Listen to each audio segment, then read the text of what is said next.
एडुक्रान्ति च्यानलको हाम्रो 200+ एमसिक्युजको जुन चाहिँ मैले इम्पोर्टेन्ट एमसिक्युजहरू हिस्ट्रीको मैले गराउँदैछु र वेस्ट बेङ्गाल पुलिस सब इन्सपेक्टरको इक्जाम आउनु नै आँटेको छ र यो एमसिक्युजहरू लास्ट मोमेन्ट रिभाइज गर्नुमा पनि सजिलो पर्छ र इम्पोर्टेन्ट कुराहरू अपलोड गर्दैछु। अगाडि हामीले मैले 4टा भिडियो अपलोड गरिसकेको छु। यदि तपाईँहरूले त्यो गएर चेक गरेको छैन अनि त्यहाँ गएर हेर्दा हुन्छ। त्यहाँ पनि मैले कतिवटा कुराहरू डिस्कस गरिदिएको छु जुन चाहिँ इक्जाममा आउनसक्छ र यो क्वेसनहरू प्रायः वेस्ट बेङ्गाल पुलिस सब इन्सपेक्टरको लागि मात्रै नभएर यदि तपाईँहरूले वेस्ट बेङ्गालको सिभिल सर्भिस इक्जामिनेसनको लागि पनि प्रिपेयर गर्दैछ भने त्यसको लागि पनि पुरा फ्रुटफुल हुनेछ। त्यही भएर बेसी टाइम नलिकन म मेरो भिडियो कन्टिन्यू गर्दै आजको इम्पोर्टेन्ट क्वेसनहरू के छ त्यो डिस्कस गरिहाल्छु। 87 servants of India society was founded by servants of India society. मैले याद गर्दा SIS = GKG भनेर याद गरेको थिएँ। यो मेरो मुखमै बसिसक्यो। त्यही भएर मलाई कहिले पनि अब सर्भेन्ट्स अफ इन्डिया सोसाइटी भन्दा नि SIS servants of India society SIS GKG भनेर यो अब रट्दा मैले त्यसै रटेको थिएँ। अलिकति रट्नु पनि पर्छ, कन्सेप्ट पनि बुझ्नुपर्छ र त्यही भएर GKGबाट हाम्रो गोपाल कृष्ण गोखले 1905 बम्बे। यदि तपाईँहरूलाई पनि अब यसरी सजिलो पर्छ भने यदि बस्यो भने राम्रो हो, किनभने अब आफ्नो तरिका हुन्छ पढ्ने। Gopal Krishna Gokhale 1905 Bombay. Servants of India society कसले फाउन्ड गरेको? गोपाल कृष्ण गोखले। खुदाई खिदमतगार मुभमेन्ट स्टार्टेड बाई। खुदाई खिदमतगार कसले स्टार्ट गरेको भन्दा खान अब्दुल गफर खान। खान अब्दुल गफर खानलाई अर्को के पनि भनिन्छ भन्दा उहाँको निकनेम के हो भन्दा चाहिँ frontier Gandhi. FRONTIER frontier Gandhi. Frontier Gandhi पनि भनिन्छ खान अब्दुल गफर खानलाई र उहाँले नै खुदाई खिदमतगार भन्ने मुभमेन्ट स्टार्ट गरेको र त्यो मुभमेन्टको फलोअरहरूलाई के भनिन्थ्यो भन्दा चाहिँ रेड सर्ट्स, रातो सर्ट र सुर्ख पोस्ट भनेको पनि रेड सर्टै हो र सुर्ख POSH पोस्ट अर रेड सर्ट्स उहाँको फलोअरहरूलाई भनिन्थ्यो। र हु इज कल्ड लोक हितवादी। लोक हितवादी कसलाई भनिन्छ, कसको निकनेम हो भन्दा गोपाल हरि देशमुख। गोपाल हरि देशमुखको निकनेम के हो भन्दा लोक हितवादी। हु फाउन्डेड सत्यशोधक समाज।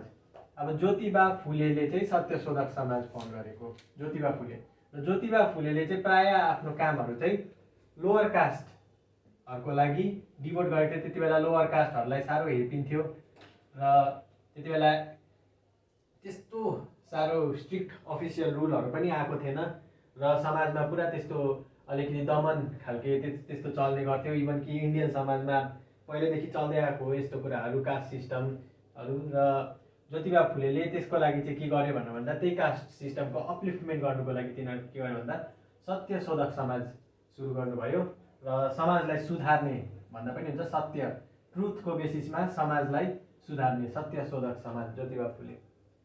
हरिजन। अब यो पनि गान्धीजीले के भन्नुभएको थियो भन्दा चाहिँ हरिजन, हरि भनेको भगवान र जन भनेको पिपल। हरि भनेको भगवान गड र जन भनेको पिपल। र गान्धीजीले भन्नुहुन्थ्यो कि जति पनि हामीले जो पनि शूद्र लोवर कास्ट भनेर हामीले हेला गर्छौँ तिनीहरूलाई हेला गर्नु हुँदैन, तिनीहरू पनि हरिजन हो, तिनीहरू पनि भगवानकै सन्तानहरू हो भनेर भन्नुभएको थियो। र त्यही भएर हरिजन जहाँ क्वेसनमा आयो महात्मा गान्धीजी दिँदा पनि हुन्छ। 1932 हरिजन सेवक सङ्घ चाहिँ महात्मा गान्धीजीले फाउन्ड गरेको 1932 Indian women association. Indian women association was founded by Annie Besant in Madras 1917 Annie बेसेन्टले फाउन्ड गरेको इन्डियन वुमेन एसोसिएसन। अब इन्डिगो रिभोल्ट। इन्डिगो रिभोल्ट एउटा पिजेन्ट रिभोल्ट हो। 1859देखि 1860सम्म भएको हो नदिया डिस्ट्रिक्ट वेस्ट बेङ्गालमा। नदिया डिस्ट्रिक्ट वेस्ट बेङ्गालमा। र हाम्रो वेस्ट बेङ्गालमा जति पनि पिजेन्ट रिभोल्ट्सहरू भएको छ त्योहरू प्रायः इम्पोर्टेन्ट हुन्छ, चाहे त्यो WBCS होस् चाहे त्यो सब इन्सपेक्टरको इक्जाम होस्। र मैले पिजेन्ट रिभोल्टहरूमाथि टप 10 पिजेन्ट रिभोल्ट्सहरू एकदमै इम्पोर्टेन्ट जो चाहिँ इक्जाममा आउनसक्छ त्यो मैले मेरो अर्को भिडियोमा डिस्कस गरिदिइसकेको छु र मैले कतिवटा सर्टकट ट्रिक पनि दिएको छु। जस्तो कि मैले इन्डिगो रिभोल्ट याद गर्नको लागि के भनेको थिएँ भन्दा इन्डिगो रिभोल्ट भन्दा बिन्डिगो, इन्डिगोमा बी अगाडि थपिदिनु, BINDIGO हुन्छ बिन्डिगो रिभोल्ट। र बिन्डिगो रिभोल्ट भन्दा चाहिँ के सजिलो पर्छ भन्दा चाहिँ यिनीहरूको लिडर को थियो भन्दा त्यो याद गर्नु सजिलो पर्छ। जस्तो कि यिनीहरूको लिडर दुईजना हुन्छ, विष्णु र दिगम्बर विश्वास। विष्णु र दिगम्बर विश्वास।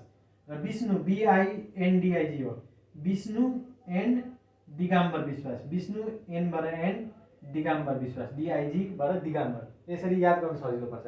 इन्डिगोलाई बिन्डिगो बनाइदियो, दिमागमा बिन्डिगो भनेर राख्यो। र BI विष्णु, NDIG दिगम्बर विश्वास भनेर याद गर्दा हुन्छ। र अलिकति अब यो तपाईँहरूलाई पनि सजिलो लाग्छ भने यो एप्लाई गर्दा हुन्छ आफ्नो मेथडमा। र अरू पनि त्यस्तो पपना रिभोल्टहरू भयो र मेजर पिजेन्ट मुभमेन्टहरू मैले डिस्कस गरिसकेको छु, जस्तो कि एका मोप्ला रिभोल्टहरू भयो, खेडा सत्याग्रह, यो कुराहरू। बारदोली सत्याग्रह पनि 1928 को इम्पोर्टेन्ट सत्याग्रह हो। 1928 मा सरदार वल्लभ भाइ पटेलले गर्नुभएको। सरदार वल्लभ भाइ पटेलले बारदोली सत्याग्रह गर्नुभएको 1928 मा। र बारदोली भन्ने चाहिँ जग्गा छ गुजरातमा, र यो गुजरातमा भएको रिभोल्ट हो, गुजरातमा। अब 95 नम्बरको हाम्रो क्वेसन के छ भन्दा चाहिँ हु इज कल्ड लोकमान्य तिलक। लोकमान्य एकदमै फेमस हाम्रो बाल गङ्गाधर तिलक। बाल गङ्गाधर तिलकलाई गान्धीजीले के पनि भन्नुभएको थियो भन्दा चाहिँ maker of modern India, maker of modern India पनि भन्नुभएको थियो, मेकर अफ मोडर्न इन्डिया बाल गङ्गाधर तिलक। र अर्को पनि अब उहाँलाई ब्रिटिसहरूले झन् ब्रिटिसको एकजना राइटर भ्यालेन्टिन चिरल भन्ने थियो, उहाँले के लेख्नु भएको थियो भन्दा चाहिँ बाल गङ्गाधर तिलकलाई फादर अफ इन्डियन अनरेस्ट पनि भनिन्छ। र यो चाहिँ भ्यालेन्टिन चिरल भन्ने मान्छे थियो, र VALENTINE भ्यालेन्टिन चिरल। यो भ्यालेन्टिन चिरल यो नाम WBCS को क्वेसनतिर सोध्छ।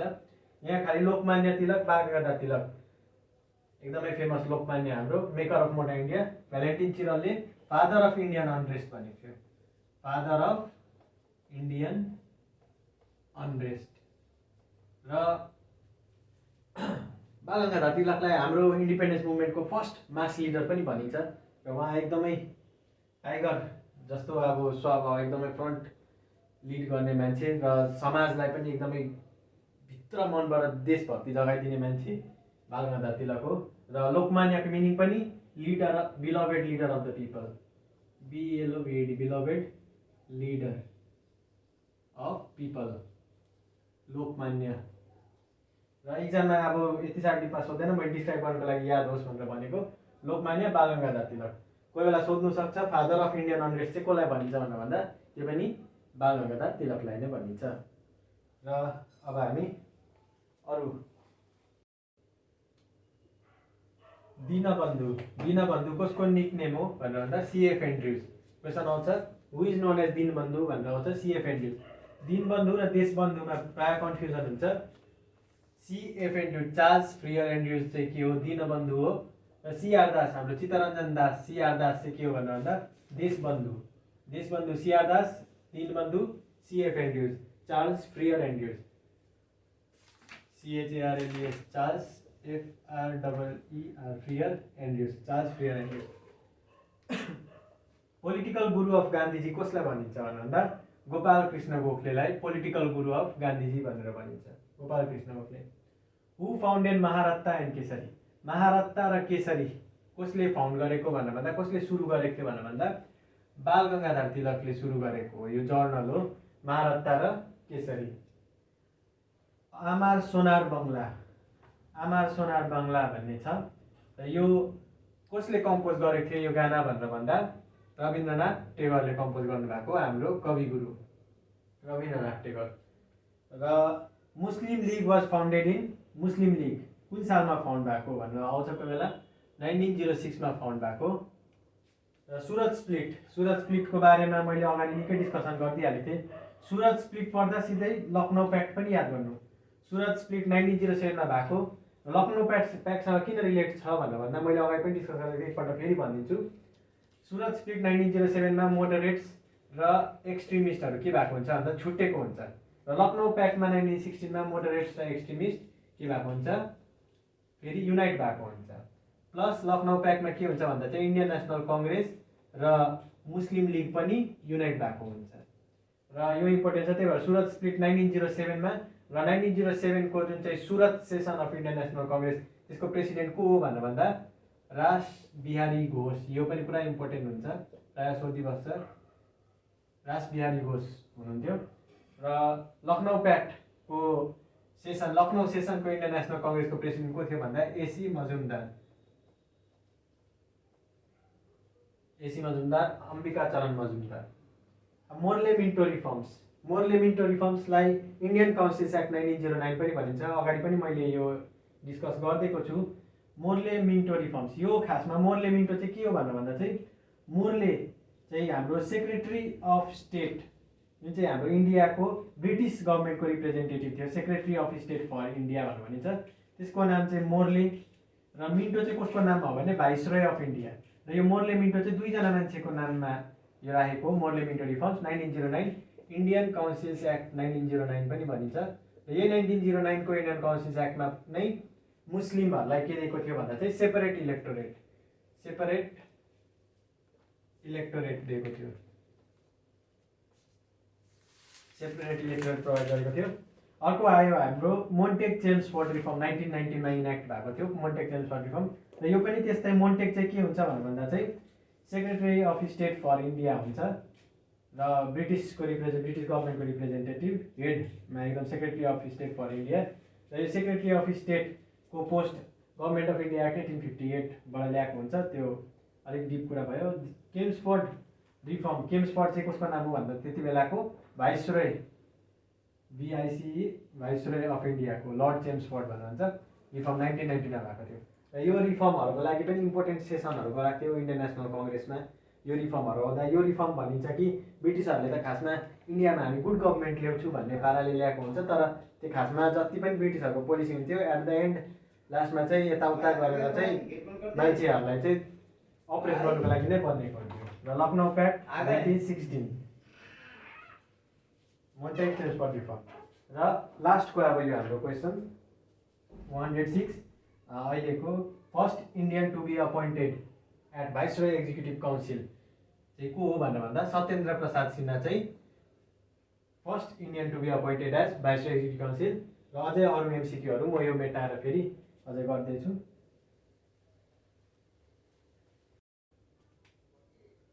एन्युलमेन्ट अफ पार्टिसन अफ बेङ्गल, बेङ्गलको पार्टिसन जुन चाहिँ 16 अक्टोबर 1905 मा जुन चाहिँ हाम्रो बेङ्गलको पार्टिसन भएको थियो, त्यसलाई चाहिँ एन्युल कहिले गरिदियो भन्दा त्यसलाई कहिले हटाइदियो भन्दा क्यान्सल गर्यो भन्दा 1911 मा। र 1911 मा अझै एउटा इम्पोर्टेन्ट के भएको हुन्छ भन्दा चाहिँ shifting of capital from Calcutta to Delhi 1911 मा नै भएको हुन्छ। कलकत्तादेखि दिल्ली क्यापिटल सिफ्ट गरेको हुन्छ। र त्यही कलकत्ता सिफ्टिङको जब कलकत्तादेखि दिल्लीमा सिफ्ट भएको हुन्छ हाम्रो क्यापिटल, त्यति बेला चाहिँ 1912 मा त्यहाँ पछि नै के गर्छ भन्दा चाहिँ सेलिब्रेसन गर्छ लर्ड हार्डिन्जले। लर्ड हार्डिन्ज त्यति बेलाको हाम्रो गभर्नर जेनरल हुन्छ, भाइसरोय हुन्छ। र लर्ड हार्डिन्जले सेलिब्रेसन गर्नुको लागि चाहिँ दिल्लीमा प्रोसेसन निकालिरहेको हुन्छ। र त्यति बेला 1912 मा 1911 मा सिफ्ट भयो क्यापिटल, 1912 मा त्यति बेला सेलिब्रेसन गर्दा लर्ड हार्डिन्जमाथि बम फ्याँकेर रासबिहारी बोसहरूले बम फ्याँकेर के गर्छ भने चाहिँ अट्याक गरिदिन्छ। र तर रासबिहारी त्यति बेला लर्ड हार्डिन्ज हल्का इन्जुरी भएर, तर बेसी केही त्यस्तो फ्याटल इन्जुरी हुँदैन, बाँच्छ। र पछि बादमा रासबिहारी बोस भागेर जानुहुन्छ। 108 question, Abhinav Bharat society was founded by Vinayak Damodar Savarkar. हाम्रो इन्डियन हिस्ट्रीमा सावरकर ब्रदर्स फेमस छ, एउटा विनायक दामोदर सावरकर र अर्को गणेश सावरकर हो। र विनायक दामोदर सावरकरलाई हाम्रो जुन चाहिँ अब अलिक RSS अहिलेको हाम्रो राष्ट्रिय सेवक सङ्घ भन्ने सङ्गठन छ, त्यसको चाहिँ अब एकदमै अब विनायक दामोदर सावरकरलाई चाहिँ पुरा प्रोमिनेन्ट लिडर मानिन्छ त्यो सङ्घद्वारा। र Abhinav Bharat society was founded by Vinayak Damodar Savarkar in 1904। र यो इम्पोर्टेन्ट छ, अभिनव भारत प्रायः सोधिबस्छ। अनुशीलन समिति, र अनुशीलन समिति दुईवटा छ, एउटा अनुशीलन समिति छ, अर्को ढाका अनुशीलन समिति। यो बङ्गलादेशको ढाका हो, बङ्गलादेशमा पर्छ। र अनुशीलन समिति वाज फाउन्डेड बाई कसले फाउन्ड गरेको भन्दा लिडर फाउन्डर लिडरहरू को भन्दा वरिन्द्र कुमार घोष, परमात्मनाथ मित्र र जतिन्द्रनाथ ब्यानर्जी। जतिन्द्रनाथ ब्यानर्जी, वरिन्द्र कुमार घोष र परमात्मनाथ मित्र, यो तिनजनाले फाउन्ड गरेको। ढाका अनुशीलन समिति यदि आयो भने चाहिँ पुलिनदास, प्राय अनुशीलन समिति सोध्छ, ढाका अनुशीलन समिति यदि सोधिहाल्यो भने चाहिँ पुलिनदास याद गर्नुपर्छ। अनि BJP भनेर याद गर्दा पनि हुन्छ। अनुशीलन समितिको लिडरहरू को थियो भन्दा BJP भनेर याद गर्दा हुन्छ सर्टकट। वरिन्द्र कुमार घोष, जतिन्द्रनाथ ब्यानर्जी र परमात्मनाथ मित्र भनेर। र 110 Jugantar weekly magazine. Jugantar weekly magazine कसले स्टार्ट गरेको भन्दा बरेन कुमार घोष र भूपेन्द्रनाथ दत्तले स्टार्ट गरेको। जुगान्तर कोही बेला विक्ली म्यागजिनहरूमाथि अलग्गै छोडेर क्वेसन आइदिन्छ, त्यही भएर अलिक इम्पोर्टेन्ट। दिल्ली कन्स्पिरेसी केस, अब मैले जुन चाहिँ दिल्ली कन्स्पिरेसी केस भने 1912 मा भएको, त्यो मैले अघि नै डिस्कस गरेँ। 1911 मा पार्टिसन अफ बेङ्गल क्यान्सल गरेपछि र त्यसमा 1911 मा अर्को इम्पोर्टेन्ट इभेन्ट के हुन्छ भन्दा क्यापिटल सिफ्टिङ हुन्छ कलकत्तादेखि दिल्ली, र त्यो क्यापिटल सिफ्टिङको चाहिँ सेलिब्रेसन गर्दै गर्दा लर्ड हार्डिन्जमाथि चाहिँ दिल्लीमा बम फ्याँकेको हुन्छ रासबिहारी बोसले, र त्यही बम फ्याँकेको त्यसलाई के भन्छ भन्दा चाहिँ दिल्ली कन्स्पिरेसी केस भनेर फेमस छ। र 1912 त्यही कुरा हो, रासबिहारी बोस।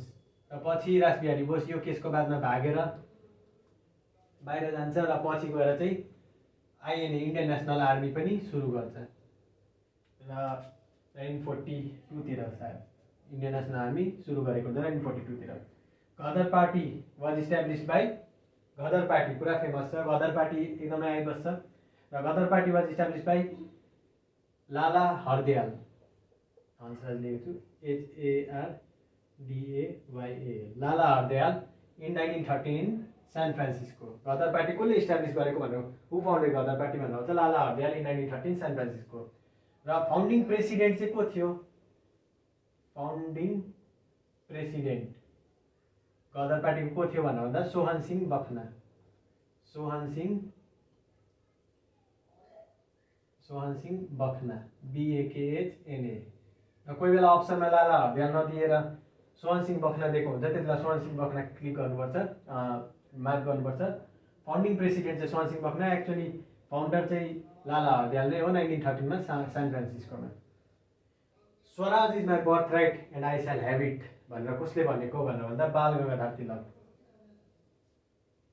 स्वराज मेरा जन्मसिद्ध अधिकार है भनेर भनेको हुन्छ, र Swaraj is my birth right I shall have it भनेर कसले भनेको, बाल गंगाधर तिलक। मैले अघि नै भनिहालेँ बाल गंगाधर तिलकलाई अरू के पनि भनिन्छ भन्दा Lokmanya Tilak, गान्धीजीले maker of modern India पनि भन्छ, र ब्रिटिस अथर भ्यालेन्टिन चिरलले के भनेको थियो भन्दा बाल गंगाधर तिलकलाई फादर अफ इन्डियन अनरेस्ट भनेर भनेको छ। र यो फादर अफ इन्डियन अनरेस्ट कोही बेला क्वेसनतिर सोधिबस्छ। न्यू इन्डिया र यङ इन्डिया यो दुईवटा कोही बेला कन्फ्युजन आउँछ। न्यू इन्डिया कसले लेखेको भन्दा एनी बेसेन्टले लेखेको, र यङ इन्डिया चाहिँ कसले लेखेको, कसले पब्लिस गरेको भन्दा चाहिँ हाम्रो महात्मा गान्धीजीले पब्लिस गर्नुभएको। न्यू इन्डिया र young India, any Besant, Mahatma Gandhiji. र 115वटा हाम्रो यो क्वेसनहरू भइसक्यो। अब लगभग अब हामी इम्पोर्टेन्ट नै अब लगभग 200वटा जस्तो मैले गराउँछु भनेर भनेको छु। त्यसमा प्रायः हाम्रो हिस्ट्रीको प्रायः क्वेसनहरू नै कभर भइदिन्छ। यति याद छ भने हिस्ट्रीको कुनै पनि प्रिलिम्स इक्जाममा मोडर्न इन्डियन हिस्ट्रीबाट चाहिँ साह्रो पर्दैन, यति डेटाहरू आफ्नो दिमागमा छ भने। र हेर्दा रिभाइज पनि हुन्छ, कसैले पढेको छ भने पनि रिभाइज हुन्छ, पढेको छैन भने पनि अलिकति या ब्याकग्राउन्ड नलेज छैन भने पनि म बिचबिचमा डिस्क्राइब गर्दै नै भनिदिँदैछु, र त्यो डिस्क्रिप्सन दिएकोले गर्दा पनि छिटो याद पनि हुनसक्छ, र दिमागमा एउटा ब्याकग्राउन्ड स्टोरी क्रिएट भएर पछि यदि पढ्नु बसेको छ भने रिडिङ गर्दा पनि यो डेटाहरू दिमागमा छ भने कनेक्ट गर्नु सजिलो पर्छ र याद गर्नु सजिलो पर्छ। र यो पार्टको लागि आज यति नै छ, र म नेक्स्ट पार्टमा अझै फेरि इम्पोर्टेन्ट MCQजहरू लिएर आउँदैछु, र त्यसरी नै डिस्क्राइब पनि गरिदिनेछु ताकि तपाईँलाई यदि फर्दर रिडिङ गर्नु पऱ्यो भने त्यसमा पनि सजिलो परोस्, र यदि डेटा दिमागमा याद भएको छ भने पनि इक्जामहरूको लागि पनि एकदमै सजिलो परोस्। र यदि तपाईँहरूलाई यो सेसन मेरो राम्रो लाग्दैछ भने लाइक, सेयर र सब्सक्राइब गरिदिनु होला। ल फेरि भेटौँ अर्को नेक्स्ट भिडियोमा। Thank you.